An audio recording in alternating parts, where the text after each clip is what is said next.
casa di Pecek. Era una pacchia in confronto all'Istria.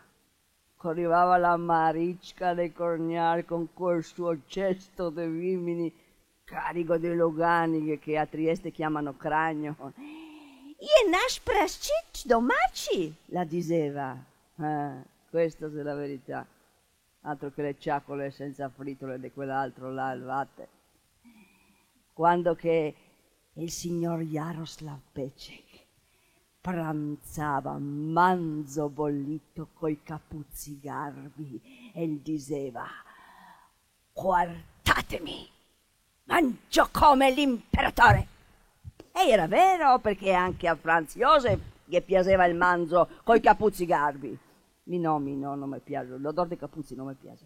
No, è l'odore della miseria, anche la miseria spuzza. Qua dentro spuzza tutto, anche mangiare.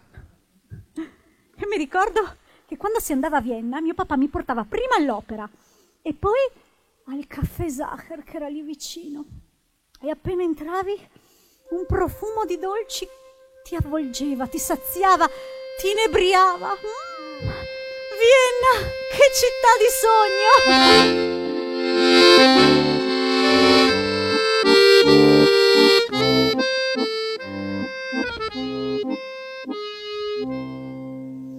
Mein Herz und mein Sinn schwärmen stets nur für Wien, wie es weint, wie es lacht. Da kenn ich mich aus, da bin ich alt Zaus, bei Tag oder mehr bei der Nacht. Und keiner bleibt kalt, ob jung oder alt, für wen wie es wirklich ist kennt. Ist ich einmal fort von dem schönen Ort, da kennt meine Sehnsucht kein Ende. Wien, nur du allein sollst ewig Stadt meiner Träume sein. Dort, wo die alten Häuser stehen, dort, wo die lieblichen Mädchen gehen. Wien, nur du allein sollst mit die Stadt meiner Träume sein. Dort, wo ich glücklich und selig bin, ist Wien mein Wien.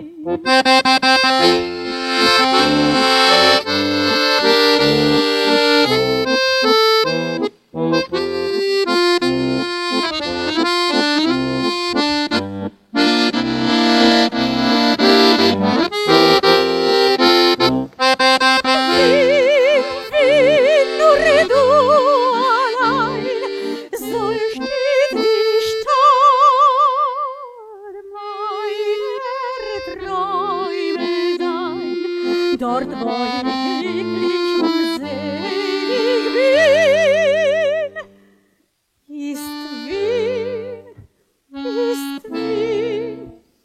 mein Wien.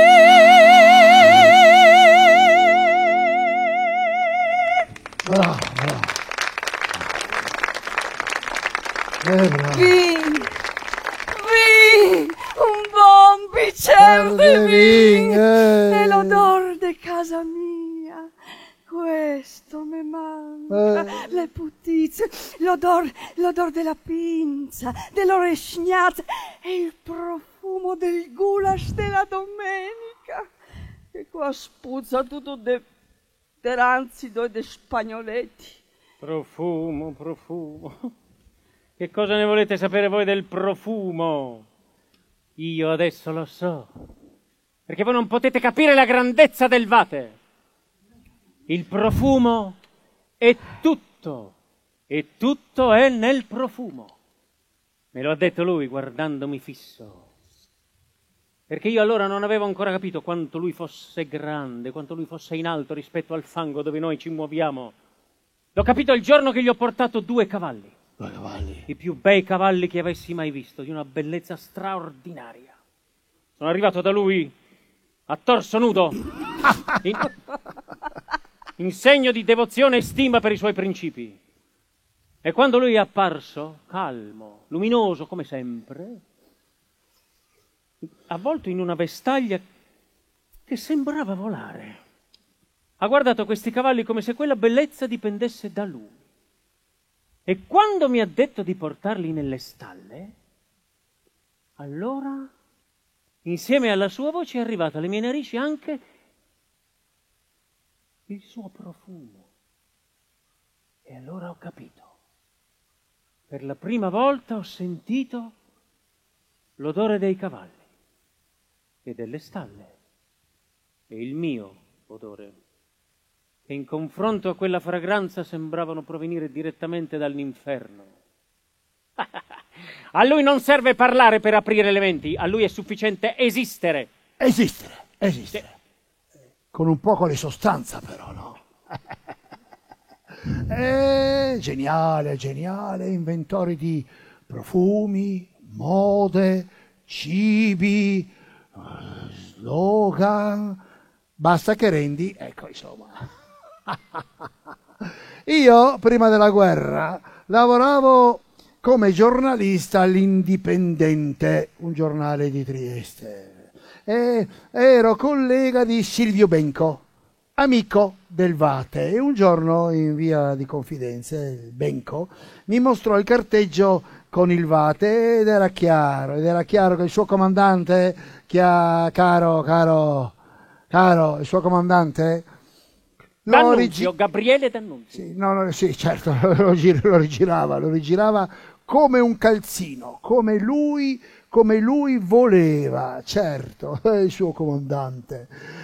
Sì, e il povero Benco che lo osannava, Zanetti, che lo osannava. Ce l'ha con me? No, De Benco parlavo, De Benco. Ah. E il Benco aveva scritto anche un romanzo, La fiamma fredda.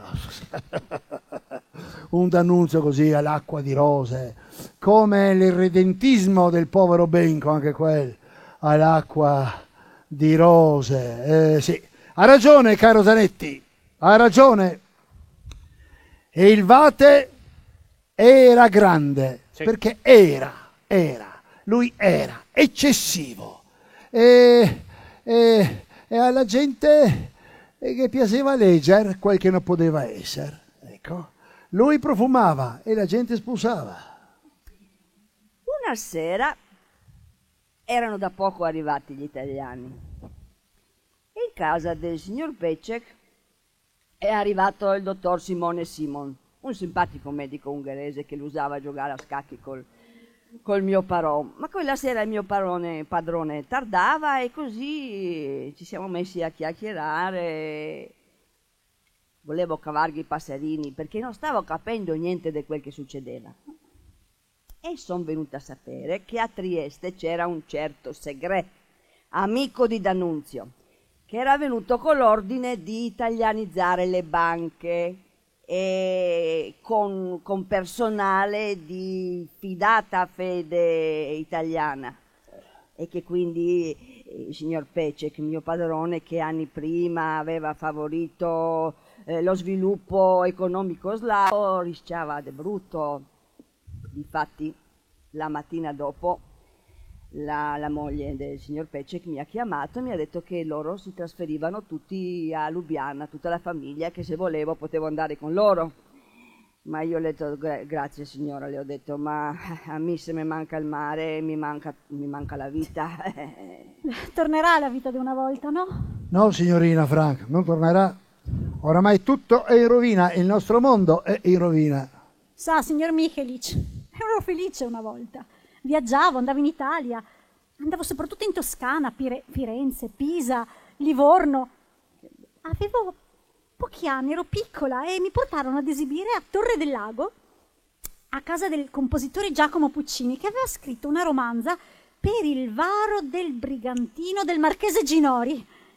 E non mi ricordo l'autore del testo chi fosse, ma mi ricordo che salutandomi mi diede un buffetto sulle guance e mi disse: sogna, sogna anche tu, gottine gialle. Sogna, sogna anche tu, gottine gialle, i mandarini, i fiori, le farfalle. Renato Fucini, signorina Frank, se studia a scuola da noi, lo sa. Fucini, sì. Urania si chiamava il brigantino, Urania, e la romanza Avanti Urania. Io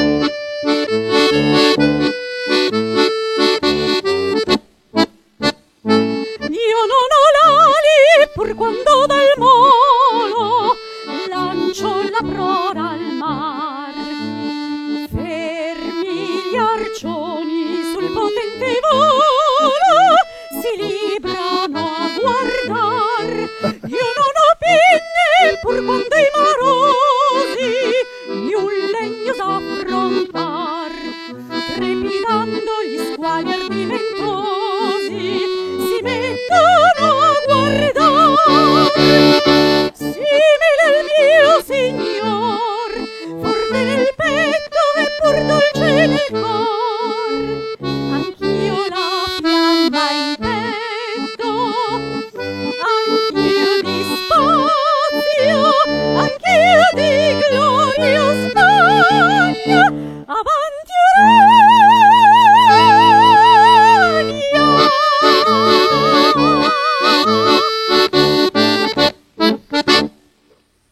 Brava, brava, brava, brava. Sì, povero Urania, se n'è andato a fondo anche questa. Come anche il marchese Ginori, quelli delle cicere, sai Ginori, quelli delle cicere dei piatti, il marchese Ginori.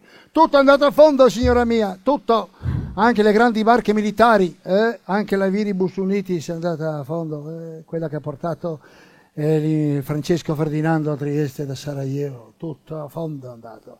Ormai le barche sono solamente tane per i pesci. Che nostalgia che ora, mamma mia, che nostalgia. Dell'impero? Ma no, del buon brodeto del peso della polenta. Piuttosto una marinata, guarda, coi scombri la più buona. Mi ricordo che sono tornata da Fiume e andavo a pescare sul sottomarino. Sul sottomarino? Ah, no. Signorina, deve sapere che nell'ottobre del 18, quando che Carlo I, ultimo imperatore austriaco, sa che la guerra era persa, ha dato ordine alla flotta o di scampare o di autoaffondarsi, e così è stato che un sottomarino tedesco, un UBUBU, non mi ricordo più che numero, si è autoaffondato fuori dal porto di Fiume, e là non stava proprio per di stirare sul fondo, stava un poco obliquo, ti spiego, sbandà, che piaceva ai pesci. Si davano appuntamento lì e di conseguenza anche i pescatori. E quando che arrivavamo là con la panola turca, corrivamo sul ciapo, anche se ti tocchi in un colpo ci faimo, e quel giorno si empinimo la panza fritti, il primo giorno quel che restava in marinata. No. Che buono. Secondo me qua in Frenocomio sbagliano a propinarci baccalà alla triestina. Ah sì? Sarebbe molto più igienico il merluzzo norvegese, intanto perché è più delicato e poi perché si presta a farsi preparare e cucinare in vari modi. Fritto, con l'olio, con il burro, con la senape, stufato, agliato. Perché non vogliono mai ascoltare i miei preziosi consigli? Perché mi censurano sempre? La censura. Come con la spagnola, i giornali non ne parlavano, solo quelli spagnoli, per questo si chiama spagnola. Però si sapeva dalle mie parti che solo a Laurana erano morte 41 persone, 16 a Moschiena e 10 a Bersezio. Sì, ha fatto più morti la spagnola che la guerra da quelle parti. E a Fiume hanno chiuso le scuole e il teatro in Mlaca, in dove che facevamo ballo per carnevale. Ho visto uno morire di spagnola io. Sangue dal naso, dalle orecchie e dalla bocca, fiumi di sangue tremendo. Tremendo. La morte, la morte. L'istinto di morte con la guerra è già stato soddisfatto. E poi la natura con la spagnola ha fatto il resto, cara signora mia, certo. E l'amore dal momento che Thanatos ed Eros vanno assieme, come diceva quel dottor là di Vienna, come mi ricordo come si chiama? Freud. Quello là. Lei conosce tutto veramente, signorina. Tranne Fucino. Ecco, l'amore? Sì, l'amore. Ah, lei, caro Zanetti, ha il suo vate, l'amore. L'amore. Ci andava forte il vate con l'amore. Sono ardito, fiero e forte. Non mi trema in petto il cuore. Sorridendo vo alla morte, pria che andare al disonore. Caro il mio Cagoia rossa, a noi le donne non ci vogliono. La nostra unica amante è la morte. Mi sembra che l'abbiano preso in giro, sa, caro Arditino. Mi sembra. Caro il mio Cagoia, socialista, ma lei lo ha mai visto il mio paesino? In mezzo alle campagne del Polesine? Nelle paludi del Polesine? L'ha mai visto? Lei pensa davvero che io sia tanto stupido da non capire che l'unico destino possibile per me, ereditato alla nascita, sarebbe stato quello di una morte precoce e ignota? La febbre dell'amore. A noi schiavi della palude solo la febbre della malaria ci poteva aspettare.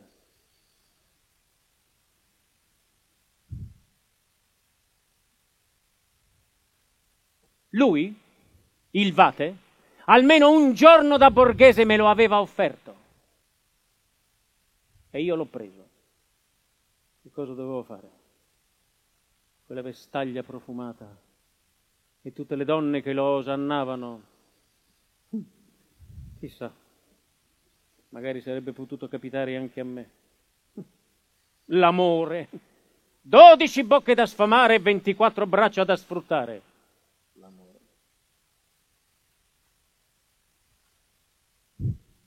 Franz si chiamava, come l'imperatore. Il 24 giugno del 14 mi venne incontro e mi disse che da lì a pochi giorni sarebbero dovuti partire. Mi guarda dietro negli occhi e con una voce che non gli avevo mai sentito prima mi fa: "Go paura". Sono rimasta là, immobile, in silenzio per qualche minuto e poi sono riuscita solo a dire: "Chissà se te tornerà". Posso le niega misrioco, posso lo droghi on samo, nai sonze nama vedno sie, nik dar ljubeze najna nemine, Висоли низвид ми з ним живі, самоти мої, мої камриці.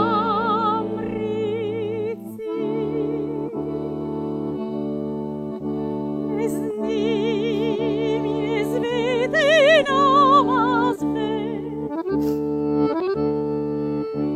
з ним зліпотує бреже. Зато ти камринай живе до конца днів, єдино з ним, єдино з ним.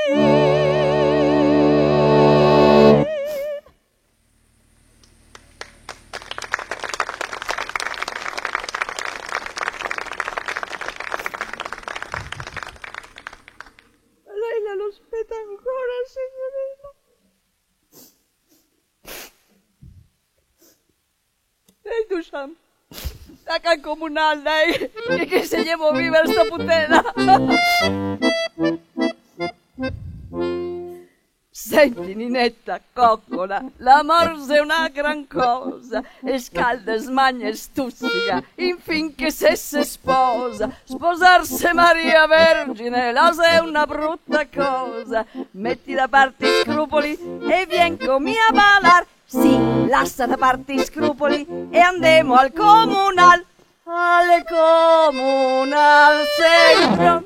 La la la la la la la la la la la, si alle comunal se tranna, la la la la la la la la, vien con me al comunal. E se tu mare brontola non sta che sa badar, dica che il tempo passa e che non sa tornare, dica che tutto l'anno sei solo un carneval. Lascia da parte i scrupoli e vien con me a ballar. Sì, lascia da parte i scrupoli e andiamo al comunal. Al comunal se tra la la la la la la la la, si alle comunal se tra la la la la la la, vien con me al comunal, la la la la la la, vien con me al comunal.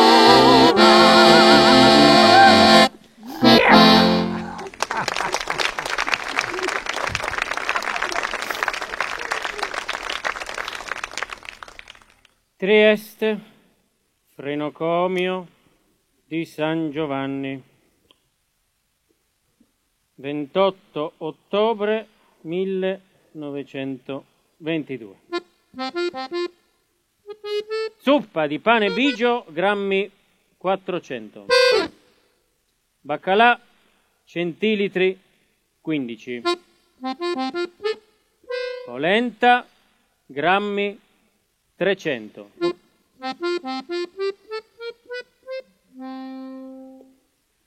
Signor primario stemo meglio che il mal ne se passa, ma se scioppa un'altra guerra la ne vedi torna qua.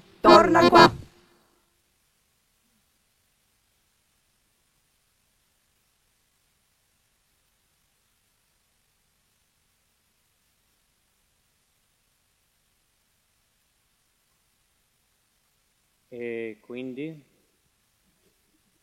Perché?